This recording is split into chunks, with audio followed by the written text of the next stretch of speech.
So I don't know about you, but dating in 2025 has got to be the worst experience I've ever went through.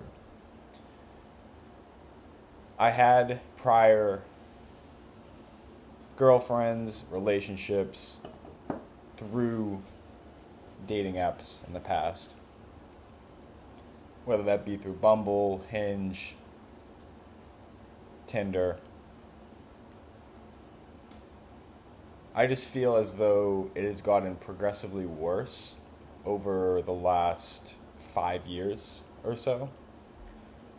My last relationship, we met through Bumble, and we were on and off from 2019 to 2022. And she decided to do her own thing and go her separate way, and likewise on my end.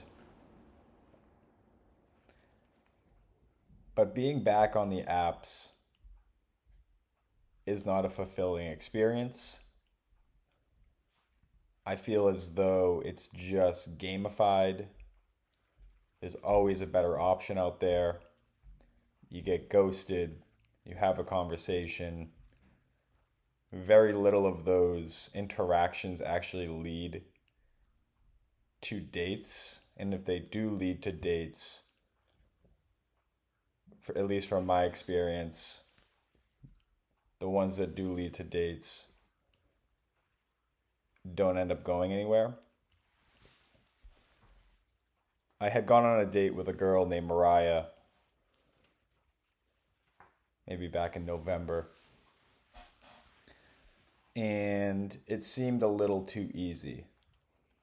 Had asked her out to dinner, and we skipped the small talk on the app, ended up going out. Had a pretty good experience on the first date, talked some more, and just realized that she had some issues that I did not see prior.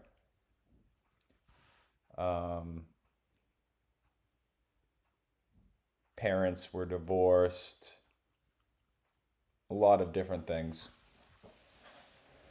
So it was a lot of red flags. And I ended up just cutting it off. Ended up going on a second date just to give it another try. Ended up going to Dave and Buster's, grabbed a drink, grabbed some dinner, played some games. Ended up, yeah, just too many red flags, and just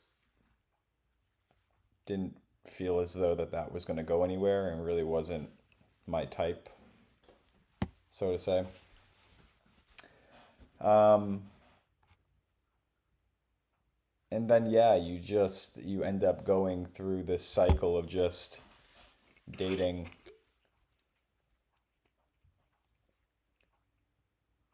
getting ghosted, doesn't go anywhere, lots of red flags, and it's exhausting, man. Um,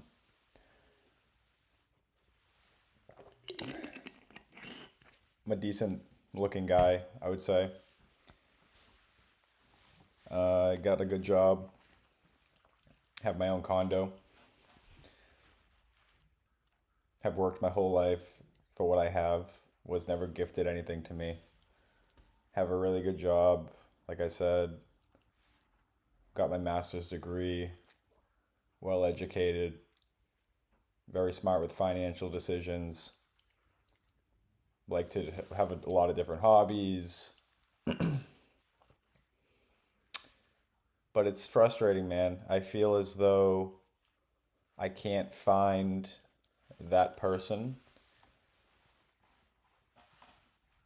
And I feel as though a lot of the blame is to be put on these dating apps, and how they just make it so easy to move on to that next thing.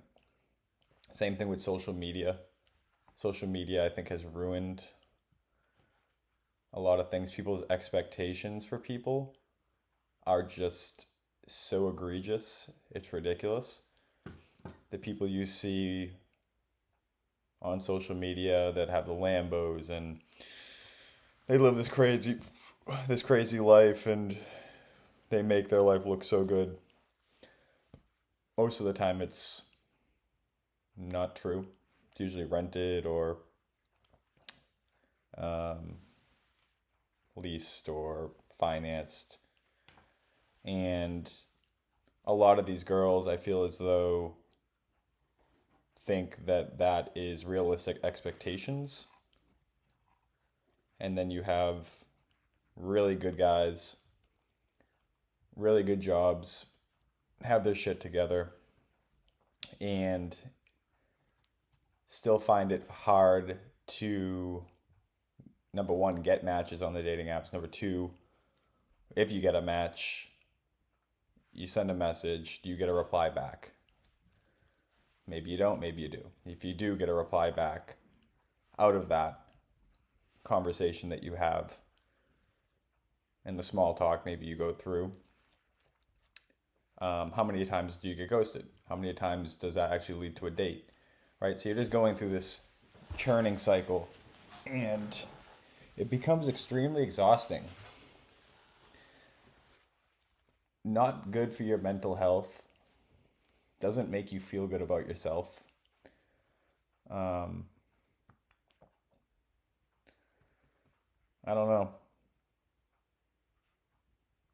I feel like I'm stuck in a cycle that I want to break out of. And there's only so many things that you can do outside of the dating apps to meet new people.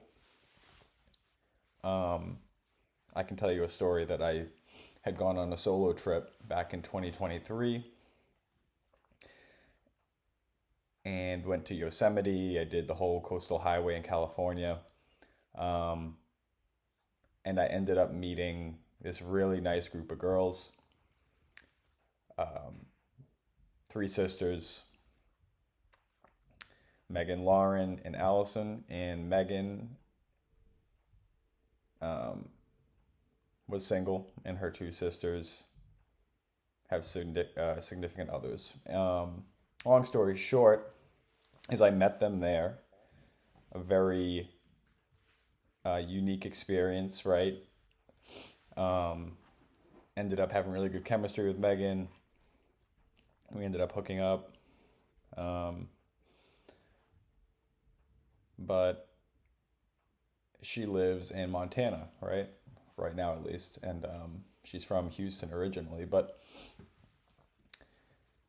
I live on the East Coast. So a long-term relationship would have to be formed, or one of us would either have to move. And that's kind of hard to do depending on, my situation, her situation. We're both totally different periods of our life and things we're doing. So you get those situations too, right? And those are hard to come by.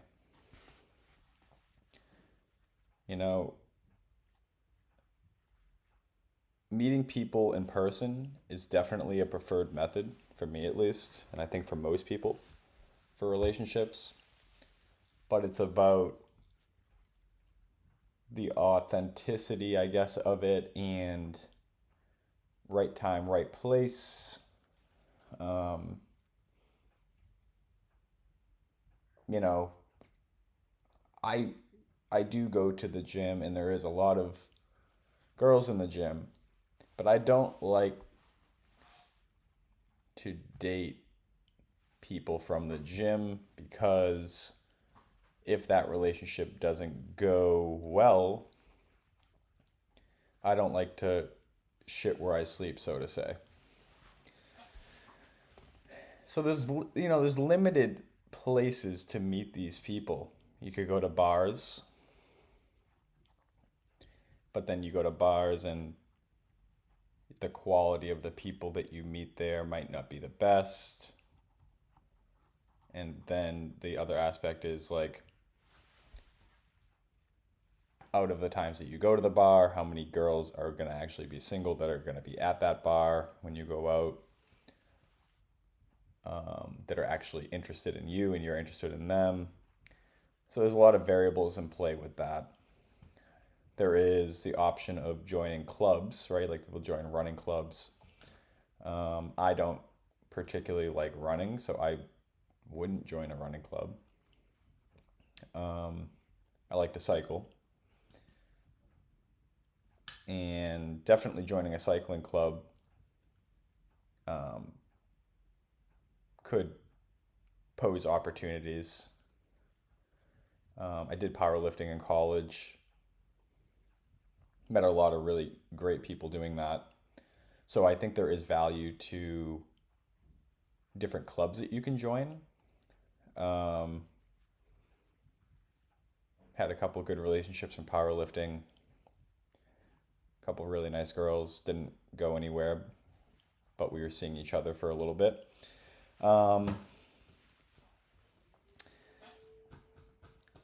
Yeah, man. Just wanted to come on here and talk about how I've been feeling about the whole dating in 2025 thing. I feel a lot of people are feeling the same way. Hopefully I can relate to somebody. I think I just need to try some new things.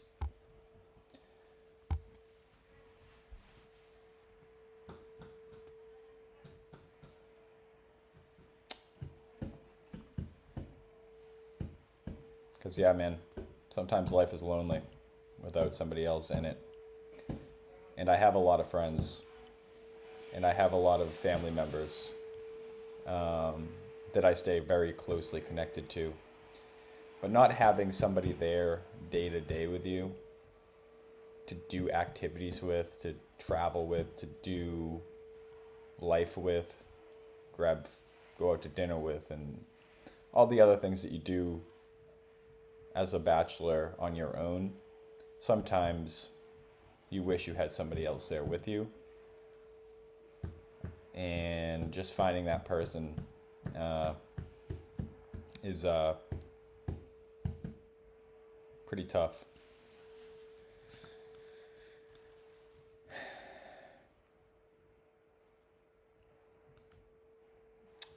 So that's it.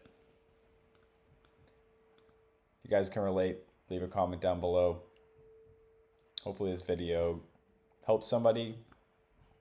First video on here. Might do more in the future. We'll see how this one does, but yeah. We'll talk soon.